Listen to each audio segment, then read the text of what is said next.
చేసి పెట్టినానమ్మా అంటే మా నాన్నమ్మ బియ్యం కడిగి ఎండ పెట్టింది. ఆ బియ్యాన్ని మా డాడీ వెళ్ళి పిండి పెట్టించుకొని వచ్చాడనమాట. మా నాన్నమ్మ ఈ రోజు నీకేమన్నా పప్పలు చేసి పెడతారా అని చెప్పి ఇప్పుడు చెక్కలు చేస్తుంది అనమాట. పిండిని కాసేపు ఆడపెట్టుకున్న తర్వాత అందులో నానబెట్టిన పెసలు వేసుకుంటున్నాం. అలాగే నానబెట్టిన సగ్గు బియ్యం కూడా వేసుకుంటున్నాం. అల్లం పచ్చిమిర్చి పేస్ట్ కూడా దంచి ఇందులో వేసుకోవాలి. ఇప్పుడు కాస్తంత జీలకర్ర కూడా వేస్తుంది మా నాన్నమ్మ. ఇప్పుడు ఒక గుప్పు కరివేపాకు వేసి బాగా కలుపుకోవాలి. నువ్వులు వేస్తే చేసే చెక్కలు మంచి రుచి వస్తాయంట, అందుకే నువ్వులు కూడా వేస్తున్నాం.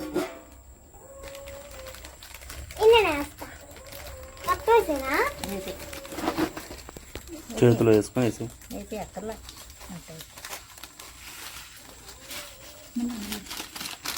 ఇప్పుడు ఇవన్నీ ఒకసారి కలిసేలా కలుపుకోవాలి.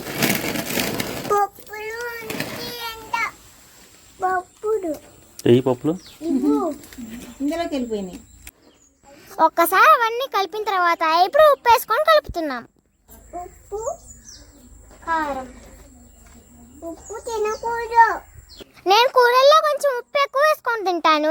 పెరుగన్నంలో అయితే కాస్త ఎక్కువ వేసుకుంటాను. మా డాడీ అలా ఉప్పు ఎక్కువ తినద్దని తిడుతూ ఉంటారు. ఇప్పుడు మా చెల్లి నాకు అదే పాఠం చెప్తుంది అనమాట.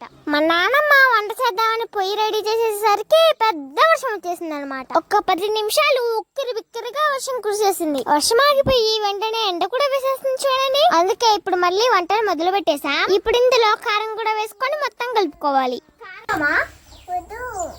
కారం తింటే ఏమైంది? కారం గ్రేటే. ఉప్పు తింటే ఏమైంది? మరి పసుపు తింటే ఏమైంది?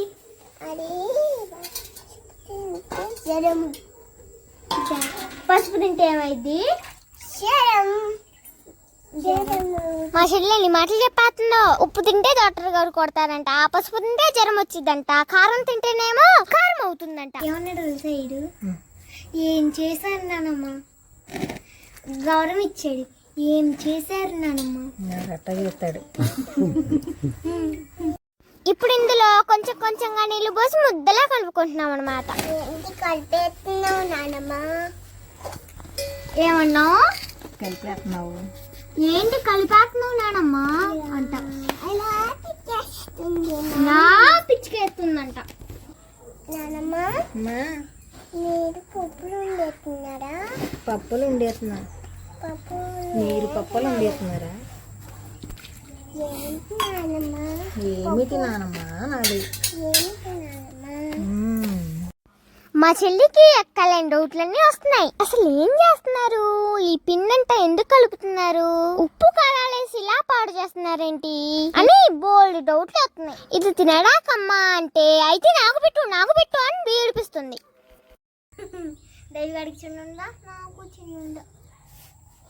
ఇలా కాస్త ముద్దగా కలిపిన తర్వాత ఇందులో కాస్త నెయ్యి వేసి మళ్ళీ వాటర్ వేసి కలుపుకోవాలి. ఇన్స్టాగ్రామ్ లో మనకి వ్యూస్ బాగానే వస్తున్నాయిలే గానీ యూట్యూబ్ లో ఎందుకనో బాగా తక్కువగా వస్తున్నాయి. ఇలాంటి పెద్ద వీడియోకి అయితే అస్సలే వ్యూస్ ఉండట్లేదు.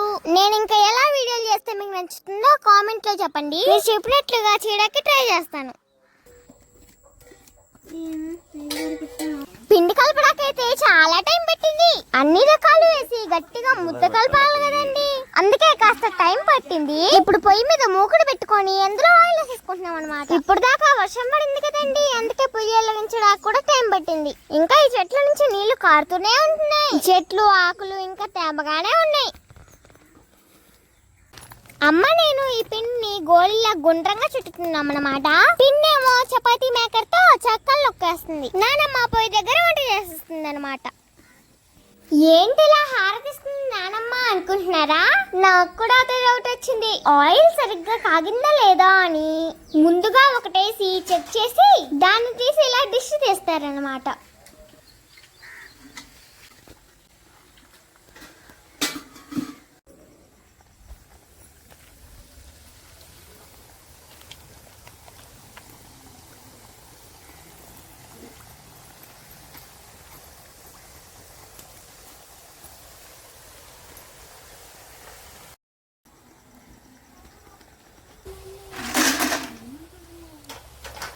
మా కోళ్ళు కూడా ఇక్కడికి వచ్చి విచిత్రంగా చేస్తున్నాయి. ఏం చేస్తున్నారా ఏంటబ్బా ఇల్లు అని. మాకు కూడా ఏమన్నా పప్పలు పడతారా అన్నట్టు చూస్తుంది కదా. ఇలా ఏదన్నా పిండి వంటలు చేసుకునేటప్పుడు ఇంట్లో వాళ్ళందరూ కలిసి చక్కగా ఇలా ఒక చెట్టు కింద కూర్చొని వంటలు చేసుకుంటాం అన్నమాట. చెల్లి మాత్రం కొంచెం అలా చేస్తుంది, కానీ చెప్తా ఉంటుంది. దీన్ని చపాతీ మేకర్ అంటారు. మా డాడీ ఎప్పుడు కొనుక్కొచ్చారు, కానీ దీంతో ఎప్పుడు చపాతీలు చేసినా సరిగ్గా కుదరలేదు. ఇలా చెక్కలు చేసుకోవడం మాత్రం పర్ఫెక్ట్ గా సరిపోయింది. ముందుగా ఒక కవర్ కి ఆయిల్ రాసి దాని మీద మేము లడ్డూల్లా చేసిన పిండి పెట్టి ప్రెస్ చేయాలన్నమాట. అప్పుడు చపాతీలా అవుతుంది. దాన్ని మా నాన్నమ్మ తీసి నూనెలో వేసి ఏంచితే మనం తినే చెక్కలు రెడీ అవుతున్నాయి. వీటిని మా ఊళ్ళో చెక్కలు అంటాము. మీ ఊళ్ళో ఏమంటారో చెప్పండి. వీటిని పొయ్యి దగ్గర కూర్చొని వంట చేసేసరికి 2 గంటలు టైం పెట్టింది. లైట్ గా చికెన్ కూడా పడిపోతుంది. ఇవి తినేటప్పుడు కరకల్లాడుతా భలే టేస్టీగా ఉన్నాయి. మీకు మా వంటలు నచ్చితే లైక్ చేయండి, సరేనా? బాయ్.